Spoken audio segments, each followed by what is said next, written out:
It's The Real News. I'm Aaron Mate. The firing of FBI Director James Comey has consumed political and media attention over the past week. Well, my next guest wants us to consider other issues as well. Andrew Bacevich is a retired colonel, military historian, and author, most recently of America's War for the Greater Middle East, a military history.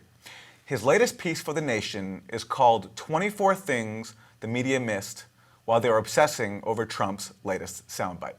Professor Bacevich, welcome. Well, thanks very much.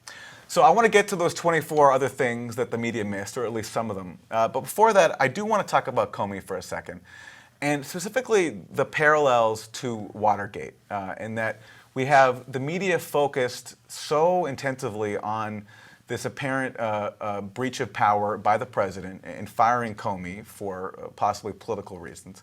And it reminded me of what Noam Chomsky said about Watergate, which is that, well, certainly what Nixon committed was a crime.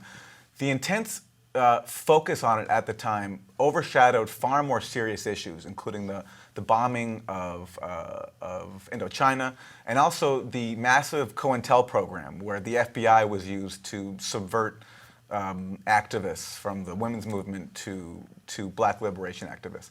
So this is Chomsky speaking about Watergate. By the time it got through, I won't run through the whole story, it was aimed at the entire New Left, at the women's movement, at the whole black movement. It was extremely broad. Its actions went as far as political assassination. Now, what's the difference between the two? Very clear. In Watergate, Richard Nixon went after half of U.S. private power, namely the Democratic Party, and power can defend itself. So therefore, that's a scandal. So that's Noam Chomsky talking about Watergate. But just like Russiagate, the apparent victim here is the Democratic Party. And therefore, Chomsky says, it's a scandal and worthy of so much hysteria and fear that we're seeing a crisis of democracy. Professor Bacevich, I'm curious about your thoughts on this issue and this analog. Well, you know, I mean, the majority of opinion is fixated by this perception that Trump's election and Trump's actions since entering the office constitute some radical break from all previous U.S. history. And I understand that argument, but I think it's vastly overstated. And I think to become excessively preoccupied with Trump's shenanigans, his dissembling, causes us to take our eye off the ball and to fail to give adequate attention to questions that are actually far more important. Or to put it in very simple terms, Trump is a symptom of a much larger problem. He's not the problem, although certainly he will make the problems worse as he continues in office. But he's the symptom, not the problem itself. So let's talk specifically about the focus on Russia and the perception that it creates that somehow the Russian government is having a massive influence over government decisions. I want to play you one clip.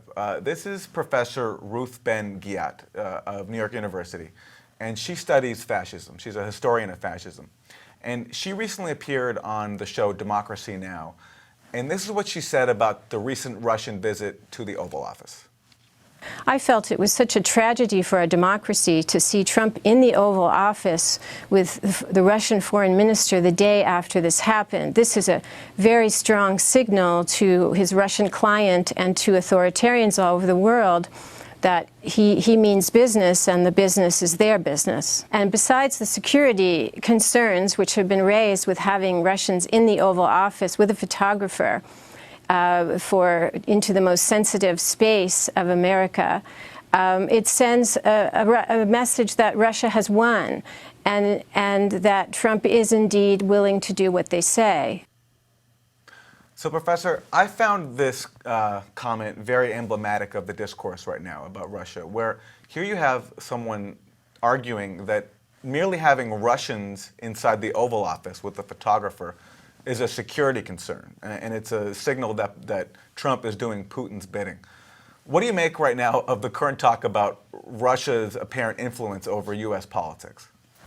There's no question that the administration's handling of that visit was typically ham-handed, oblivious to the so-called optics.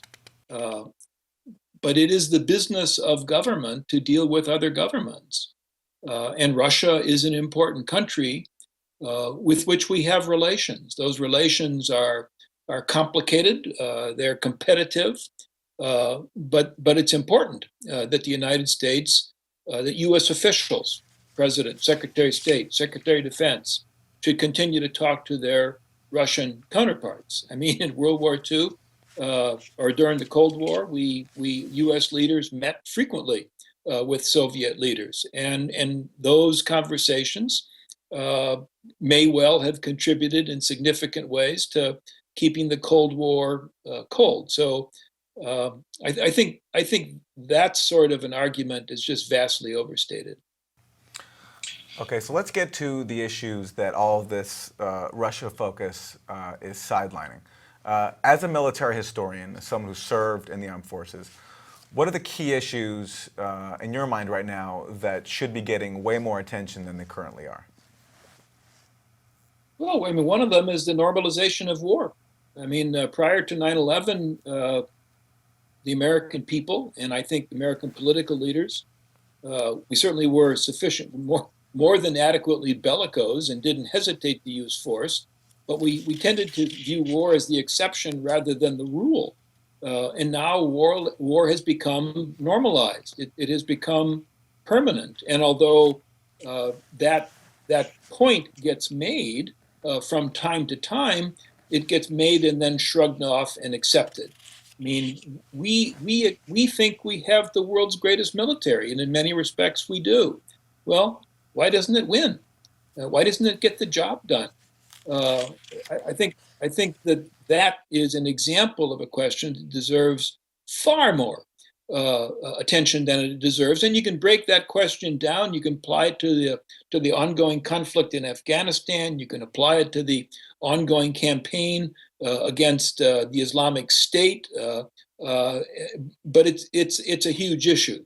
I think a related issue has to do with the American military system. You know, we all profess to love the troops, but the reality is that in this country that is permanently at war, roughly 1% of the population bears the burden of service and sacrifice, and the other 99% of us are happy simply to play the role of being spectators. How is that democratic? How is it effective? How is it affordable? Again, people do raise these questions from time to time, but they never really gain any political traction. So they pass through the newspapers, or they get mentioned in some TV program, and then they're immediately forgotten. Why isn't the U.S. military, with all of its power, able to achieve its goals in places like Iraq after over a decade, Afghanistan after nearly 16 years and hundreds of billions of dollars?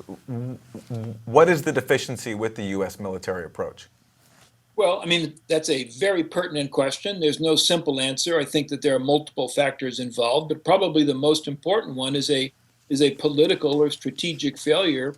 We have attempted to use the military instrument to solve a problem which doesn't have a military solution. I mean, the problem is that the existence of some amount of deep antagonism directed toward the West that is situated in the Islamic world, that then manifests itself in organizations that commit acts of terror directed against the United States or directed against other entities that are aligned with us, and the expectation that invading and occupying countries or the engagement in sustained bombing campaigns is going to eliminate that threat, if you want to call it a threat, is simply untrue. We've tested the proposition for years now, and we're no closer to eliminating the so-called terrorist threat than we were the day we began. Finally, Professor Bacevich, when you look at the Trump administration, I'm presuming that it's not the firing of James Comey or the contents of President Trump's Twitter feed that concern you most. When you look at the group of people there, what are the foremost concerns you have about their approach to the world and their plans for it? Well, I mean, the biggest concern is the president himself. He's unqualified for the office that he holds. He has shown very little evidence of understanding how the world works, or frankly, very little interest in learning how the world works. He operates based on impulse. If indeed he consults and listens to people who know more than he does, it's not in evidence. I'm troubled by the fact that he's largely surrounded by himself with military figures, either active or recently retired generals, and that has reinforced the militarized cast of U.S. policy that dates back at least to the George W. Bush administration, and frankly continued during the Obama era. So those would be a couple of examples of concerns that I have. Andrew Bacevich, a military historian and author. Professor, thank you. Thank you. And thank you for joining us on The Real News.